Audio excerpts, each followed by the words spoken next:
Sa isang liblib na baryo sa lalawigan ng Nueva Esperanza, tahimik ang buhay, mabagal ang oras, at halos magkakakilala ang lahat. Doon nakatira ang isang binatilyong si Luis, 18 taong gulang, masayahin ngunit nitong mga huling araw, laging tulala at malalim kung mag-isip. Katatapos lang ni Luis sa high school, pero habang ang mga kaibigan niya ay abala sa paghahanda para sa kolehiyo, siya ay tila nawalan ng gana. Hindi siya interesadong mag-aral muli. Hindi dahil sa kakapusan ng pera, ang pamilya nila ang may-ari ng isang malawak na sakahan ng kabayo, halos 20 ektarya. Isang umaga, habang tinutulungan ng ama sa pagpapakain ng mga kabayo, naglakas loob si Luis na sabihin ang tunay na saloobin. Tay, parang wala akong hilig sa kahit anong aralin. Parang wala akong silbi. Sa halip na magalit, umiti lang ang kanyang ama, si Mang Ricardo. Luis, sabi ni Mang Ricardo, may ipapagawa ako sa'yo. Bibigyan kita ng 3 pangalan. Puntahan mo sila. Sabihin mong ikaw ang anak ng lalaking tinatawag na may gintong paa. Pakinggan mo ang mga kwento nila. Baka doon mo makita ang hinahanap mong sagot. Napangiti si Luis na curious sa palayaw ng kanyang ama. Tay, bakit po kayo tinatawag na may gintong paa? Tumawa lang si Mang Ricardo, malalaman mo rin yan sa tamang oras. Basta't buksan mo lang ang isipan at puso mo sa mga maririnig mo. Unang pinuntahan ni Luis si Mang Andres. Isang dating atleta na ngayon ay kilala bilang tagapagturo sa mga kabataang runner. Malapit lang ang bahay ni Mang Andres, mga 2 kilometro mula sa kanila. Matikas pa rin ang tindig nito kahit may edad na. Pagkarating, magalang na bumati si Luis.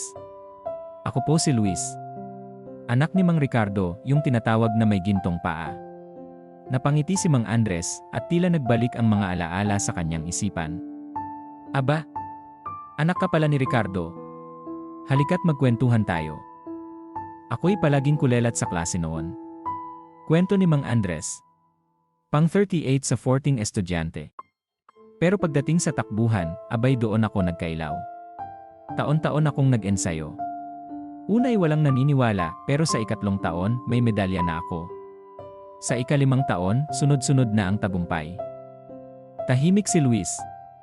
Sa puso niya, unti-unting umuusbong ang isang aral. Hindi pala mahalaga kung saan ka nagsimula, kundi kung gaano mo kamahal ang ginagawa mo. Ang pangalawang pinuntahan niya ay si Ginoong Tomas, may-ari ng isang kilalang kainan sa bayan. Noon pa man ay paborito na nila ang mga putahe roon. Laking gulat ni Luis na dati pala itong pasang-awa rin sa eskwela. Pang 39 ako noon.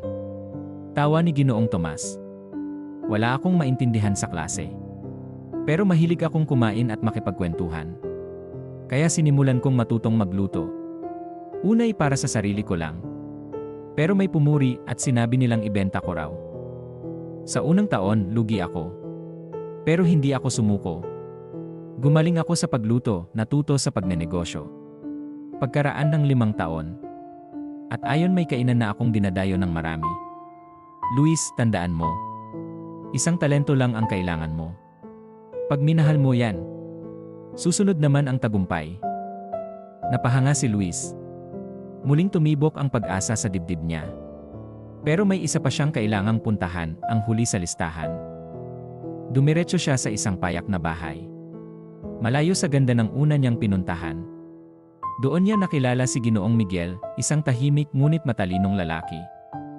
Ako ang top student noon. Laging una sa klase, bungad ni Ginoong Miguel. Pero sa totoo lang, wala akong piniling larangan. Lahat gusto kong subukan, pero wala akong pinagseryoso. Ngayon, kahit mataas ang grado ko noon, wala akong naiambag na espesyal. Napatingin si Luis sa lupa. Napaisip siya sa sinabi ng matanda. Pagkatapos, tinanong niya, totoo po bang si tatay ang huling ranggo sa klase niyo? Tumango si Ginoong Miguel. Si Ricardo. Pang 40 sa klase. Isang araw, nahulog siya sa kabayo at napilayan. Kinailangan lagyan ng gintong bakal ang kanyang paa. Simula noon, tinawag na siyang may gintong paa. Pero hindi siya sumuko. Nagsimula siya sa isang kabayo. Ngayon, tingnan mo na ang sakahan niyo. Pauwi na si Luis, kabado pero inspirado. Sa bawat hampas ng kabayo niya sa daan, para bang lumalakas ang kanyang loob. Alam na niya ngayon kung ano ang nais niya sa buhay. Mula noon, sineryoso niya ang pag-aalaga sa mga kabayo.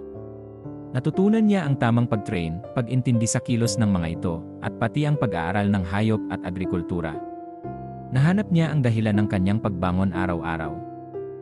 At sa puso niya, lagi niyang naaalala ang sinabi ng ama, hanapin mo kung saan ka masaya at doon ka magsumikap. Doon ka magiging matagumpay. Ang tunay na tagumpay ay hindi nasusukat sa taas ng iyong grado, kundi sa lalim ng iyong pagkilala sa sarili. Hindi mo kailangang maging pinakamatalino para magtagumpay sa buhay. Minsan, sapat na ang puso, tiyaga, at pagmamahal sa ginagawa mo. Ang sikreto sa tagumpay ay ang pagtuklas sa iyong tunay na hilig at ang pagsusumikap na paghusayin ito, kahit pa ang mundo ay may ibang inaasahan sa iyo. Tandaan, ang mga taong sumusunod sa sarili nilang landas, sila ang madalas na nag-iwan ng bakas para sundan ng iba.